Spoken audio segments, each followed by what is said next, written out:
안녕하세요. 두 배 더 행복함의 김규대입니다. 자, 오늘은 정책평가의 유형을 한번 배워보도록 하겠습니다. 여러분, 정책평가입니다. 이제 집행 다음에 평가인데요. 우리 평가 한번 보실래요? 평가를 시간 순으로 한번 따지면 일단 평가성 사정을 먼저 해야죠. 이제 평가하기 전에 이 평가가 제대로 된 평가가 될 수 있는가? 평가성 사정을 한다라고 보시면 돼요. 그래서 평가성을 우리 사정을 한다. 그 다음에 이제 요 밑에 있는 이런 평가에 대한 정책평가를 막 이루어지죠. 정책평가가 막 이루어집니다. 그 다음에 정책평가가 이렇게 이루어지면 쭉쭉쭉 이루어지잖아요. 여러분은 쭉쭉쭉 이루어진 걸 모아서 나중에 이 평가가 제대로 된 평가인지를 한번 보는 겁니다. 그거를 뭐라고 하면 메타평가라고 합니다. 메타평가. 이거는 이제 우리 시간 순으로 이렇게 한번 나눴습니다. 자, 평가성 사정, 정책평가, 그 다음에 메타평가 순으로 간다라고 보시면 돼요. 이제 이 내용들을 우리는 하나씩 평가성을 사정한다. 맞죠? 미리 한번 이 평가가 제대로 된 평가시가 제대로 됐나? 이런 예비 평가를 하는 거고, 그 다음에 실제로 이제 정책평가 한번 해보는 거고, 이런 정책평가들이 쫙 모이면 그걸 모아서 한번 메타평가로 한다라고 보시면 되겠습니다. 자, 이제 이 내용들을 하나씩 가보도록 하겠습니다. 자, 평가성 사정이라는 건 앞에서 평가에 대한 예비 평가죠. 그래서 평가하면 평가 항목들이 있을 거 아니에요. 이 항목들이 제대로 됐는지 안 됐는지도 보는 거고, 이 평가지가 제대로 됐는지 안 됐는지도 보는 게 이게 이제 평가성 사정이다라고 보시면 돼요. 그 다음에 이제 실제로 이제 평가가 이루어지는데, 이런 평가를 이제 한번 시기나 목적이나 이렇게 해서 나눠보는데 한 번씩 볼게요. 시기로 형성평가와 총괄평가로 나뉩니다. 이건 뭐냐면 한번 보세요. 형성평가, 총괄평가. 우리 백종원의 골목식당 뭐 이런 거 한번 생각하시면 되는데, 자, 여러분 음식을 만드는 중에 제가 만들고 있어요. 여러분 우리 막 국을 만드는데 제가 국이 싱거워 잘 모르는 거예요. 국을 만드는 중에 엄마 생일이라서 막 만들어주는데, 그러면 이제 봐봐요. 엄마 잠깐만 일로 와볼래? 이 국이 싱거워 짜? 라고 하면 엄마가 짜다 그래요. 그러면 물을 넣으면 되는 거예요.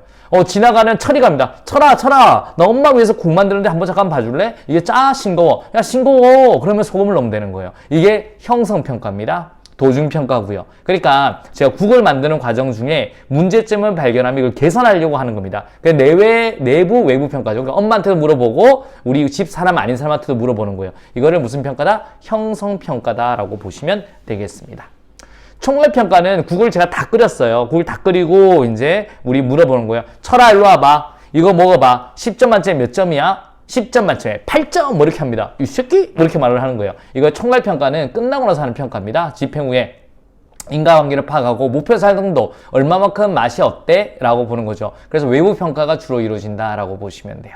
자, 제가 다시 한번 국을 만드는 중간에 엄마한테도 한번 먹어보게 하고 철이한테도 먹어보게 합니다. 국물이 싱거우면 우리 어떻게 소금을 넣으려고, 짜면 물을 넣으려고 하는 평가가 무슨 평가다? 형성평가다라고 보시면 돼요.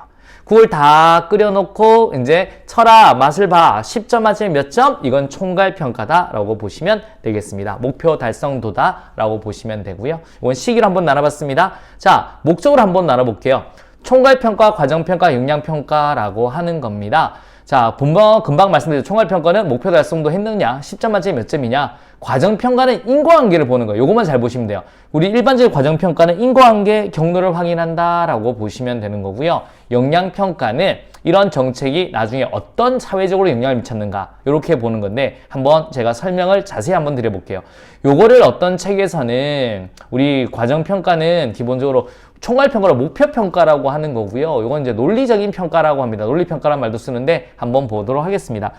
여러분, 이제 우리 쌀 가격이 너무 낮아요. 그래서 우리 시장에 기본적으로 어떤 생각이냐면 정부가 무슨 생각이냐면, 정부미로 우리 쌀을 사서 우리 쌀 시장에 공급을 줄여서 쌀 가격을 올려야 되겠다라고 생각했습니다. 그래서 정부는 10% 가격을 올리고 싶었습니다. 그래서 한번 해보죠. 정부가 이제 정부미로 시장에 쌀이 나오기 전에 먼저 산 거예요. 그러면 쌀 시장에 공급이 줄죠. 이렇게 공급이 줍니다. 그래서 쌀 가격이 올랐구나를 볼 수 있는 거죠. 처음보다 몇 프로 올랐다? 5%가 올랐네 라고 보는 거예요.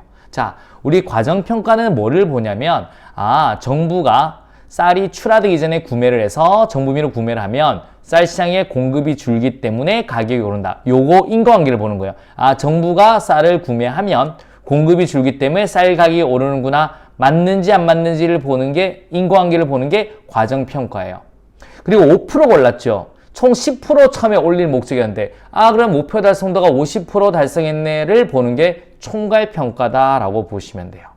그러면 영양평가는 뭐냐면 이렇게 쌀 가격이 5% 올라서 전체 곡물 시장에는 어떤 영향을 미쳤냐, 전체 물가에는 어떤 영향을 미쳤는지를 보는 게 영양평가다라고 보시면 되겠습니다. 아시겠습니까? 요 사례를 딱 보시면 되고요. 뭐 집행과정 분석을 또 과정평가라고 볼 수 있는데 이건 순서대로 했느냐 이렇게 보는데 우리 수험적으로는 과정평가가 인과관계 경로를 본다. 총괄 목표는 목표 달성도를 본다. 영양평가는 사회적 영향을 본다. 이렇게 보시면 돼요. 딱 요 사례를 하나 깔끔하게 머릿속에 넣어두시면 되겠습니다. 어려움이 있다, 없다, 없다라고 보시면 돼요. 자, 다시 한번 이제 내부 평가는 우리 가족이 평가하는 거고, 집행기관 소속된 평가죠. 외부 평가는 처리가 평가하는 거고, 질적 평가는 깊이 있게 보는 거예요. 참여 관찰, 심층 면접, 델파이 이런 거 하는 거고, 양적 평가는 수치가 나오는 거예요.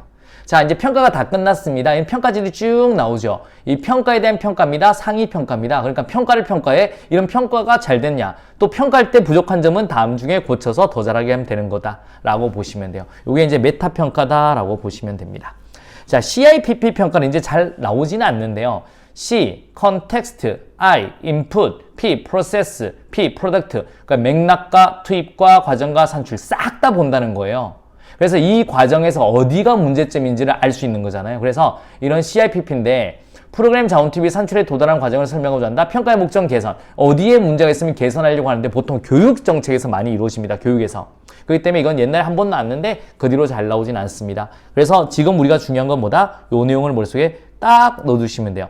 평가성 사정, 정책평가, 메타평가. 그 중에 특히 요거 형성평가는 국 만드는 중간에 한다. 총괄평가는 끝나고 한다. 요거는 시기로 나눴고 목적으로 나눈 거는 자 우리 곡물시장에 쌀을 사면 공급이 줄어서 가격이 오른다. 요게 맞는지 안 맞는지를 보는 게 과정평가. 5% 올랐는데 목표는 10%다. 50% 달성했다. 총괄평가. 쌀 시장의 가격 변화가 물가 전체는 어떤 영향을 미쳤는지 보는 영양평가. 그런데 우리 환경영양평가라는 단어가 영양평가라는 말이 똑같다고 해서 똑같다 보시면 안 돼요. 환경영양평가는 터널 뚫기 전에 미리 해보는 거예요. 터널이 뚫으면 환경에 어떤 영향을 미칠까? 이건 정책 분석 단계에서 하는 거지 평가는 아닙니다. 그래서 이렇게 나오면 헷갈리지 마라 라는 겁니다. 자, 우리 오늘 뭘 배웠냐면 정책 평가의 유형 요거 딱 사례를 통해서 한번 깔끔하게 정리하면 돼요. 이게 문제가 나오면 어렵진 않은데 이걸 제대로 공부를 안 해요. 그리고 이 사례를 보시면 완벽하게 정리가 되겠습니다.